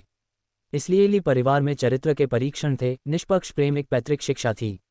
हम्फ, बोधिसत्व लिन जानते थे कि ली किंगजिंग जिद्दी हो रहे थे, लेकिन उन्होंने ठंडा सांस लिया और कहा, युवराज सूर्यकांत की आंख की पुतली को तुरंत चिकित्सा उपचार की आवश्यकता है, अन्यथा अगर यह मस्तिष्क को प्रभावित करता है तो वह एक बेवकूफ़ बन सकता है। क्या आपका ली परिवार परवाह करता है या नहीं? युवराज सूर्यकांत, रानी रुक्मिणी ये सुनकर डर से पीली पड़ गईं। कभी चौंकाने वाली सुंदर ली परिवार की मालकिन एक मजबूर मुस्कान के सभी दिखावे को भूल गईं और दौड़कर चली गईं, 15 कोस क्षेत्र के अपने खेती के स्तर का प्रदर्शन करते हुए। ली परिवार की बहुएं आमतौर पर मार्शल पृष्ठभूमि से आती हैं, बहुत कम नाजुक व्यक्तियों के साथ। इसके अलावा ली परिवार को उपलब्ध अनगिनत कीमती दवाइयों और गुप्त तकनीकों के साथ, यहाँ तक कि सामान्य प्रतिभा वाले भी 15 कोस क्षेत्र तक ऊपर उठाए जा सकते हैं। क्योंकि स्वर्गीय गुरु क्षेत्र से नीचे कोई भी संसाधनों और प्राकृतिक बंदोबस्त के माध्यम से आरोहण प्राप्त कर सकता है। वह एक महान शक्ति की विरासत द्वारा प्रदान किया गया शुरुआती बढ़ावा प्रभाव है। बोधिसत्व लिन के बगल में दौड़ते हुए रानी रुक्मिणी ने अपने बेटे को अपनी आंख की पुतली में चॉपस्टिक के साथ देखा। खून लगातार उमड़ रहा था और तुरंत दिल के दर्द से रो पड़ी। उनका शरीर कांप रहा था। वह उसे छूना चाहती थी, लेकिन हिम्मत नहीं हुई। जैसे उन्हें कुछ चौंकाने वाला याद आया हो, वह अचानक घूम गईं और गुस्से से वीर को घूर कर देखा। तुम हरामजादे, वह तुम्हारा चचेरा भाई है और तुमने इतनी घातक शक्ति से उस पर हमला किया। वीर की आंखों में केवल अफसोस था कि वह अपने प्रतिद्वंद्वी को सीधे मार नहीं पाया था। उनके आरोप को सुनकर उनके मुंह का कोना अनैच्छिक रूप से एक व्यंग्य में मुड़ गया। चचेरा भाई, और तुम्हें मेरी प्यारी दूसरी माँ होना चाहिए, फिर भी तुमने कभी क्या किया है? सामने चेन हेफांग घटनाओं के अचानक मोड़ को देखते हुए पीली पड़ गईं। उनकी बुद्धमाला, उपवास और जप के वर्षों से पहनी हुई, लगभग उनके पकड़ में टूट गई। एक बेटे को खोने के आघात ने उन्हें अपने वंशजों का खून देखकर बेहोशी महसूस कराई। फिर भी कई वर्षों तक ली परिवार का प्रबंधन करने के बाद उन्होंने जल्दी से अपनी शांति वापस पा ली और बोली, आज देर हो गई है। अब जब मेरे ली परिवार का सच्चा अजगर निर्धारित हो गया है, तो सभी के लिए घर लौटना सबसे अच्छा है। उनके शब्द विनम्र थे, लेकिन सभी जानते थे कि बूढ़ी महिला नहीं चाहती थी कि दूसरे रहें और गपशप करें। इससे कई लोगों को अफसोस हुआ, क्योंकि 2 जूनियरों की भयानकता के पीछे छिपी हुई नफरत काफ़ी दिलचस्प होनी चाहिए। हीरा रानी जल्दी से खड़ी हो गईं, दावत से मेहमानों के प्रस्थान का समन्वय करते हुए। ली तियानगंग का चेहरा असुंदर था, लेकिन ये समय नहीं था कि वह वीर को डांटें। अपना गुस्सा रोकते हुए उन्होंने व्यक्तिगत रूप से तलवार साधु ज्ञानदेव और चू नवचंद्र को आंगन से बाहर निकाल दिया। दोनों ली परिवार का सामना कर रहे अजीब स्थिति से अवगत थे और विलंब नहीं किया। वे वीर के क्रूर कार्यों से हैरान थे, लेकिन अत्यधिक सदमे में नहीं थे। कुलीन परिवारों के बच्चे अक्सर नफरत रखते थे जो बाहरी लोगों को ज्ञात नहीं होती थी। इसके अलावा ये देखते हुए कि इसमें सच्चे अजगर के खिताब के लिए प्रतिस्पर्धा शामिल थी, तनाव अपरिहार्य था। पिछली पीढ़ी के 9 बेटे थे जिन्होंने खूनी लड़ाई नहीं की, मुख्य रूप से इसलिए क्योंकि ली इतने उत्कृष्ट थे और वे एक ही मां से पैदा हुए थे, जिससे उनका रिश्ता करीबी था। वीर की भयानकता की तुलना में वे उस संक्षिप्त क्षण में उनके द्वारा दिखाए गए जबरदस्त ताकत से अधिक हैरान थे। ये 15 कोस क्षेत्र के उन्होंने जो कुछ भी देखा था उससे कहीं अधिक था। वह जबरदस्त शक्ति जो युवराज सूर्यकांत ने नाजुक क्षण में उजागर की थी, वह केवल कुछ गुप्त तकनीक या कुछ बाहरी बल के कारण हो सकती थी। ये देखते हुए कि उनके गुरु एक बोधिसत्व हैं, ऐसा ट्रम्प कार्ड होना अप्रत्याशित नहीं है, लेकिन उन्होंने अनुमान नहीं लगाया कि इससे पहले कि यह वास्तव में प्रदर्शित हो पाता, इसे वीर के भयंकर हमले से कुचल दिया जाएगा, जिससे लगभग युवराज सूर्यकांत की मौत हो जाती। ली परिवार की इस पीढ़ी के सच्चे अजगर को कम नहीं आंका जाना चाहिए। उस बच्चे की तलवारबाजी उस स्तर तक कैसे पहुंच गई, ये कैसे संभव है? तलवार साधु ज्ञानदेव अभी भी जाने से पहले अदालत के केंद्र में खड़े युवक को पीछे मुड़कर देखते थे। उनका सदमा शांत हो गया, लेकिन उनकी आंखों में भ्रम बना रहा। वर्षों पहले उस बच्चे को तलवार के लिए कोई आकर्षण नहीं था, वह इसे एकमात्र टहनी से अलग नहीं देखता था। ऐसे रवैया के साथ वह ऐसी अतिवादी और भयंकर तलवार इरादे को कैसे विकसित कर सकता था। जल्दी करो, मेरे बेटे को बचाओ। जैसे ही आंगन साफ हो रहा था, रानी रुक्मिणी ने बोधिसत्व लिन और बूढ़ी महिला से तत्काल बात की। चेन हेफांग भी जानती थी कि बर्बाद करने का समय नहीं है। उन्होंने जल्दी से रास्ता दिखाया। बोधिसत्व लिन को युवराज सूर्यकांत को नीलकमल आंगन ले जाने के लिए कहा, जबकि लोगों को परिवार के दिव्य चिकित्सक को बुलाने का आदेश दिया। रानी रुक्मिणी पीछे चली गईं, और ये देखकर बाकी महिलाओं ने भी युवराज सूर्यकांत की चोटों की सीमा को देखने के लिए गई, ये जानते हुए कि उन्हें बचाना सबसे अधिक महत्वपूर्ण था। तलवार साधु ज्ञानदेव और अन्य को विदाई देने के बाद लित्यांगन आंगन में लौट आए। वह क्रोध से धूम्रपान करते हुए वीर की ओर बढ़े। सभी मेहमानों के जाने के साथ लित्यांगन ने वीर को घूर कर देखा और कहा, मैंने तुम्हें अनुशासित नहीं किया, लेकिन तुम बहुत आगे निकल गए हो। वीर जहर की गोली के बारे में बात करने वाला था जब उसने ये सुना, लेकिन इसके बजाय उसने जवाब दिया, क्या तुमने नहीं सुना कि उस महिला ने मुझे अभी क्या कहा? तुम। लित्यांगन क्रोध में उड़ गए। बेशक उन्होंने ये सुना था, लेकिन उन्हें लगा कि यह उनकी भाभी की युवराज सूर्यकांत के जीवन की चिंता थी जिसने उन्हें इतनी लापरवाही से बोलने पर मजबूर किया। मैं पहले देखने जा रहा हूं कि युवराज सूर्यकांत कैसा है, फिर मैं बाद में तुमसे निपटूंगा। ये कहने के साथ वह हवा के एक झोंके की तरह चले गए, दौड़कर आगे बढ़े। चूंकि उनके अपने बेटे ने दूसरे पक्ष को इतनी बुरी तरह से घायल कर दिया था, इसलिए उन्हें खुद जाकर देखना पड़ा, अन्यथा वे रिश्तेदार कैसे बने रह सकते थे। लिकिंगज़ेग वापस मुड़े, वीर पर एक जटिल नज़र डाली और कहा, वीर, तुम इतने आवेगी क्यों थे? लेकिन वीर का चेहरा पहले ही भावहीन था, जैसे एक शांत बेहोशी में। लिकिंगज़ेग के शब्दों को सुनकर उनके चेहरे पर धीरे धीरे एक मुस्कान बन गई। पांचवें चाचा, वह मुझ पर यह कर्ज रखती थी। लिकिंगज़ेग क्षण भर के लिए हैरान रह गए, उन्हें सवालिया नज़र से देख रहे थे। वीर ने और विस्तार से नहीं बताया, इसके बजाय वह मुड़े और नीलकमल आंगन की ओर चल दिए। परिस्थितियों को देखते हुए यह अतीत की घटनाओं को प्रकट करने का समय था। वीर की दूर होती पीठ को देखकर लिकिंगज़ेग की आंखें झिलमिला गईं। वह वीर को इतने वर्षों के संपर्क के बाद अच्छी तरह से जानते थे, उन्हें नाम और भाग्य की कोई परवाह नहीं थी, और सचमुच सच्चे अजगर के संघर्ष के लिए एक घातक वार करने का कोई कारण नहीं था। तो कारण क्या हो सकता है? उन्होंने एक गहरी सांस ली, पहले आंगन में जाने की तैयारी की ताकि युवराज सूर्यकांत की हालत भी देख सकें। एक चमक के साथ लिकिंगज़ेग गायब हो गए। आंगन में प्रकाश, शुभंकर और ली परिवार के अन्य तीसरी पीढ़ी के सदस्य सभी सदमे में वीर को देख रहे थे। सब कुछ बहुत तेजी से बदल गया था, और वे अभी भी इसे समझने में विफल हो रहे थे। भीड़ के भीतर वरुण अपना मुंह खुला छोड़कर खड़ा था, वीर से अलगाव की भावना महसूस कर रहा था, जिसका उसने हमेशा अनुसरण किया था। अचानक प्रकाश की आकृति शिफ्ट हुई, वीर के रास्ते को अवरुद्ध कर दिया। तुम कहाँ जा रहे हो? प्रकाश की निगाहें कड़ी थीं, उसका चेहरा क्रोध से भरा था क्योंकि वह वीर को घूर रहा था। ली परिवार की तीसरी पीढ़ी के पुरुष चचेरे भाइयों में सबसे बड़ा होने के नाते वह वीर के कार्यों से हैरान और क्रोधित था। उसने और शुभंकर ने सच्चे अजगर के लिए संघर्ष को छोड़ दिया था, आंशिक रूप से अपने दो छोटे चचेरे भाइयों में उन्होंने जो मूल्य देखा था उसके कारण। अपने बड़े चचेरे भाई का गुस्सा देखकर वीर की भावनाएं पहले ही पीछे हट चुकी थीं, और उसके प्रति उनका कोई बुरा इरादा नहीं था। इसके विपरीत उनके पिछले कार्यों ने वीर पर एक अच्छा प्रभाव डाला था। मैं उसे देखने जा रहा हूँ, वीर ने मुस्कान के साथ कहा। ढोंग करना बंद करो, तुमने जानबूझकर किया, प्रकाश ने गुस्से से कहा। वीर की मुस्कान थोड़ी फीकी पड़ गई क्योंकि उसने उसे देखा और कहा, हाँ, ये जानबूझकर था। तुम? प्रकाश को उम्मीद नहीं थी कि वीर इसे इतनी आसानी से स्वीकार कर लेगा। उसकी पुतलियां क्रोध में सिकुड़ गईं क्योंकि उससे अमरता की एक भयानक हवा निकली।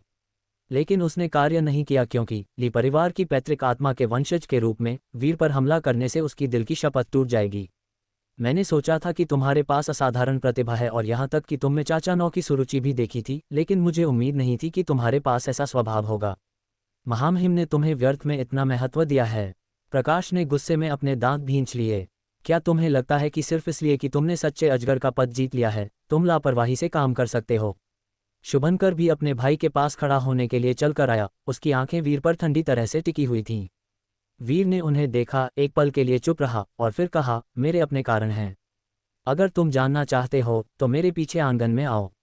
कौन सा कारण अपने ही भाई को नुकसान पहुंचाने को न्यायसंगत ठहरा सकता है? प्रकाश ने गुस्से से कहा। प्रकाश, शायद वीर के पास अपने कारण हैं, वरुण ने अस्थायी रूप से आगे आकर कहा। युवक के शब्द सुनकर वीर ने उसे देखा, उसके दिल में एक गर्माहट महसूस हुई और उसने उस पर मुस्कुराया। वीर की मुस्कान देखकर वरुण को तुरंत लगा कि अजीब भावना गायब हो गई है और वीर के साथ परिचित लौट आया। थोड़ा आश्वस्त महसूस करते हुए उसने सोचा कि उसने सही बात कही है, इसलिए वह थोड़ा अधिक साहसी था और फिर से बोलने वाला था जब उसने शुभंकर की ठंडी आवाज़ सुनी। चुप रहो, तुम बहुत छोटे हो, इससे दूर रहो। वरुण का मुंह थोड़ा खुला लेकिन वह हकलाया, जवाब देने में असमर्थ। अद्वितीय और बादल भाई बहन भी पास आए, उनकी आंखें वीर को देखते हुए जटिल भावनाओं से भरी थीं। अद्वितीय को उस दिन वीर ने अपनी कमर पर जो थप्पड़ मारा था वह याद आया और अब शर्म और गुस्से के साथ साथ भ्रम का मिश्रण महसूस हुआ। हालांकि वीर उस दिन भारी थे जिससे वह बैठने की हिम्मत नहीं कर पाए, वह महसूस कर सकती थी कि वह केवल उसे अनुशासित कर रहे थे जिसमें मारने का कोई इरादा नहीं था, जो आज से बिल्कुल अलग था। उसने भी वीर को अपमानित किया था लेकिन उसका उसे मारने का इरादा नहीं था, ये दिखाते हुए कि वह एक खूनी व्यक्ति नहीं था। या शायद जैसा कि उसके चचेरे भाई प्रकाश ने कहा था, क्या ये था कि वीर युवराज सूर्यकांत पर जीत हासिल करने और सच्चे अजगर की सीट सुरक्षित करने के बाद अब अपना हिंसक स्वभाव प्रकट कर रहा था। बादल वीर को डरपोक निगाहों से देखता था और अगर उसकी बड़ी बहन उसके बगल में नहीं होती तो वह करीब आने से डर सकता था। उसके दिल में पहले से ही वीर के लिए डर की एक छाया थी जो अब बहुत बड़ी महसूस हुई। मेरी माँ ने जो कहा वह सही था, उसकी माँ महान उजाड़ स्वर्ग से है, भयानकता उनके खून में दौड़ती है, जैसा बेटा वैसी माँ। जयंत और रूपमती भाई बहन भी पास आए, वीर को घृणा से देख रहे थे। भाई और बहन दोनों ही वीर के सच्चे अजगर का खिताब दावा करने के लिए थोड़ी ईर्ष्या रखते थे। रूपमती को लगा कि अगर उनके पिता ने उन्हें जल्दी भाग लेने दिया होता तो यह अधिक रोमांचक होता, शायद उन्हें भी दिखाने की अनुमति मिलती। तो दोस्तों, ये था आज का सफ़र जेएस नॉवल वर्ल्ड के साथ, जहां हर कहानी में होता है ट्विस्ट और थोड़ी सी मस्ती। अगर आपको मज़ा आया तो लाइक, शेयर और सब्सक्राइब करना मत भूलिएगा। मिलते हैं अगले एपिसोड में, तब तक बने रहिए जेएस नॉवल वर्ल्ड की अद्भुत दुनिया के साथ।